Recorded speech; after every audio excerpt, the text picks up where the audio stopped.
எல்லாருக்கும் வணக்கம்.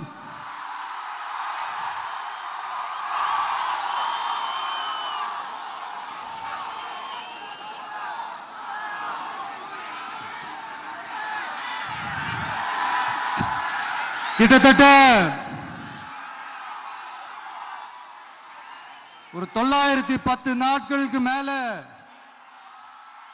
உங்க மண்ணுக்காக போராடிட்டு இருக்கீங்க.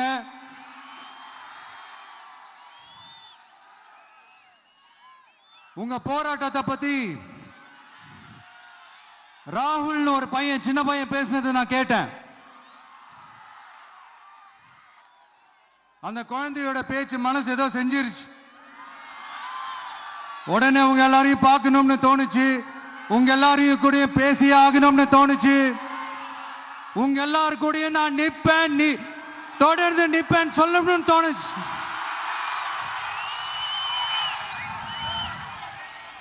ஒவ்வொரு வீட்டுக்கும் ரொம்ப முக்கியமானவங்க அந்த வீட்டில் இருக்கிற பெரியவங்க தான். அதே மாதிரிதான் நம்ம நாட்டுக்கு ரொம்ப முக்கியமானவங்க உங்களை மாதிரி விவசாயிங்க தான். அதனால உங்களை மாதிரி விவசாயிகளோட காலடி மண்ணை தொட்டு கும்பிட்டு தான் என்னோட பயணத்தை தொடங்கணும்னு ஒரு முடிவோட தான் இருந்தேன். அதுக்கு சரியான இடம் இதுதான் எனக்கு தோணுச்சு.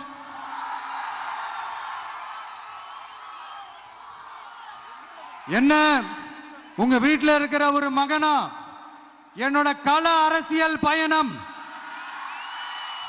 உங்களோட ஆசீர்வாதத்தோட இங்கிருந்து தான் தொடங்குது. சரி, அதை விடுவோம். நம்மளுடைய முதல் மாநில மாநாட்டில் நம்ம கட்சியினுடைய கொள்கையை பத்திலாம் தான் எடுத்து சொன்னேன். அதுல ஒண்ணுதான் இயற்கை வள பாதுகாப்பு. சூழலியல் மற்றும் காலநிலை நெருக்கடியை எதிர்கொள்ளக்கூடிய இயற்கைக்கு ஊறு விளைவிக்காத பகுதிசார் மாநில வளர்ச்சி பரவலாக்கம். இதான் நாம் அறிவிச்ச அந்த கொள்கை. இதான் நான் இங்க சொல்றதுக்கு காரணம் ஓட்டு அரசியலுக்காக இல்ல.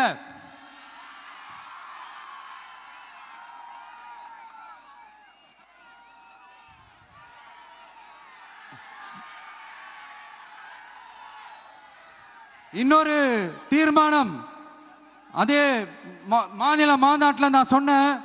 அது விவசாய நிலங்கள் பாதுகாப்பு கொள்கை தீர்மானம். அதுல காஞ்சிபுரம் மாவட்டம் பரந்தூரில் 1000க்கும் மேற்பட்ட ஏக்கர் பரப்பளவில் 13 நீர்நிலைகளை அழிச்சு சென்னை நிரந்தரமாக வெள்ளக்காடாக்கும் திட்டத்தை ஒன்றிய மாநில அரசுகள் கைவிட வேண்டும் வலியுறுத்தின. அது மட்டும் இல்லாம இந்த மண்ணுக்காகவும் மக்களுக்காகவும் நம்ம விவசாயிகள் பாதிக்கிற இந்த திட்டத்துக்கு எதிராக சட்ட போராட்டம் நடத்தவும் தயங்க மாட்டோம்னு சொல்லியிருந்தோம். அதை இங்க உங்க முன்னாடி ரொம்ப ஸ்ட்ராங்கா வலியுறுத்துறேன். இந்த பிரச்சனையில நான் உங்களோட உறுதியா நிற்பேன். இன்னொரு முக்கியமான விஷயம், நம்மளை ஆண்டுகிட்டு இருக்கிற ஒன்றிய அரசுக்கும் மாநில அரசுக்கும் நான் சொல்லணும்னு நினைக்கிறேன். நான் இங்க வளர்ச்சிக்கு எதிரானவெல்லாம் கிடையாது. ஏர்போர்ட்டே வரக்கூடாதுன்னு நான் சொல்லல, இந்த இடத்துல வரக்கூடாதுன்னு தான் சொல்றேன். இதை நான் சொல்லலன்னு வைங்களேன், இவன் வளர்ச்சிக்கு எதிரானவன் அப்படி இப்படின்னு சொல்லி ஒரு கதையை கட்டி ஆரம்பிச்சிருவாங்க. சரி, நமக்கு அதை பத்திலாம் கவலை இல்லைன்னு வைங்க. எல்லாத்துக்கும் மேல இன்னைக்கு இந்த பூமியில வாழ்ற எல்லா உயிரினங்களோட இருப்பையும் புவி வெப்பமயமாதல் பயமுறுத்திட்டு இருக்கு. அதனுடைய ரிசல்ட் தான் ஒவ்வொரு வருஷமும் இந்த மழை காலத்துல வெள்ளத்துல சென்னை சிட்டி எப்படி தத்தளிச்சுக்கிட்டு இருக்கிறது நம்ம பார்க்கிறோம். இப்ப ரீசன்ட் டைம்ல எடுத்த ஒரு அறிவியல் ஆய்வுல இப்படி ஒவ்வொரு வருஷம் சென்னையில வர ஃப்ளட்டுக்கு காரணமே இங்க இந்த சுற்றுவட்டார பகுதியில் இருக்கிற சதுப்பு நிலங்களை நீர்நிலைகளை அழிச்சது தான் சொல்லுது. இப்படி ஒரு சூழல் இருக்கும் போது 90% ஆஃப் விவசாய நிலங்கள் 90% ஆஃப் நீர்நிலைகளை அழிச்சு இங்க அந்த பரந்தூர் விமான நிலையத்தை கொண்டு வரணும்னு எடுக்கிற அந்த முடிவை எந்த அரசா இருந்தாலும் அது மக்கள் விரோத அரசா தான் இருக்க முடியும்.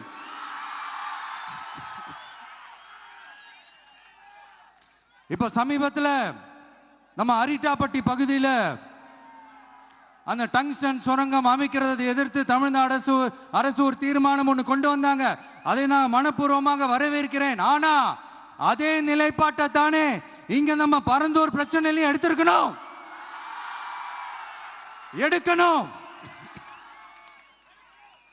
எப்படி அரிட்டாப்பட்டி பகுதி மக்கள் நம்ம மக்களோ அதே மாதிரி தானே பரந்தூர் மக்களும் நம்ம மக்கள். அப்படித்தானே ஒரு அரசாங்கம் யோசிக்கணும். ஆனா அப்படி செய்யலையே. ஏன் செய்யல? ஏன்னா இந்த விமான நிலையத்தையும் தாண்டி இந்த திட்டத்தில் அவங்களுக்கு ஏதோ ஒரு லாபம் இருக்குது.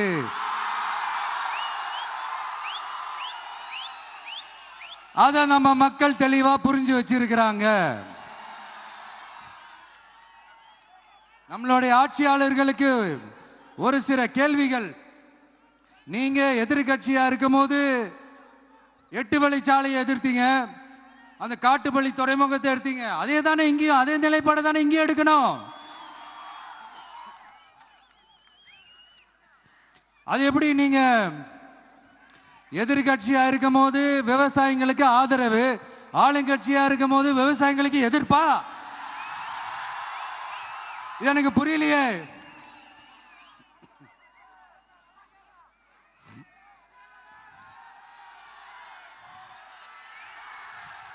அதனால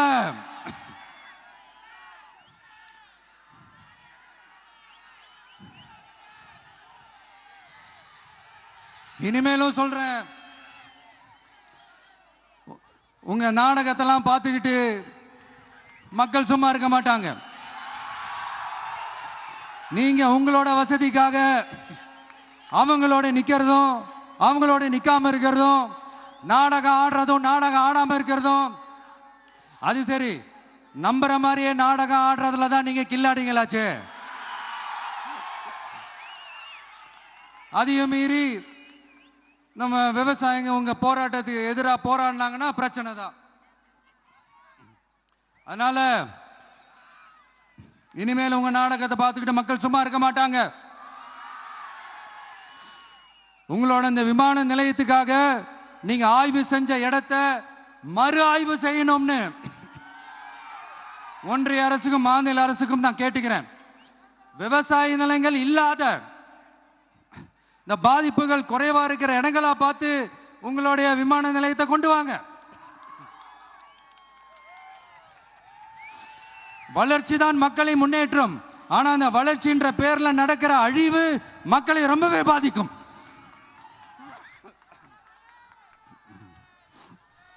நீங்க எல்லாரும் உங்களுடைய ஊர் கிராம தேவதைகளான கொல்லமெட்டால் அம்மன் மேலையும் எல்லை அம்மன் மேலையும் ரொம்பவே நம்பிக்கை வச்சிருக்கீங்கன்றது எனக்கு தெரிஞ்சது. அந்த நம்பிக்கையை இழந்துடாதீங்க. உங்களுக்காகவும் உங்க ஊருக்காகவும் இனி உங்க வீட்டு பிள்ளையான நானும் தமிழக வெற்றி கழகத்தோட தோழர்களும் சட்டத்துக்கு உட்பட்டு எல்லா வழிகளிலும் உங்களோட உறுதி அனுப்பேன்.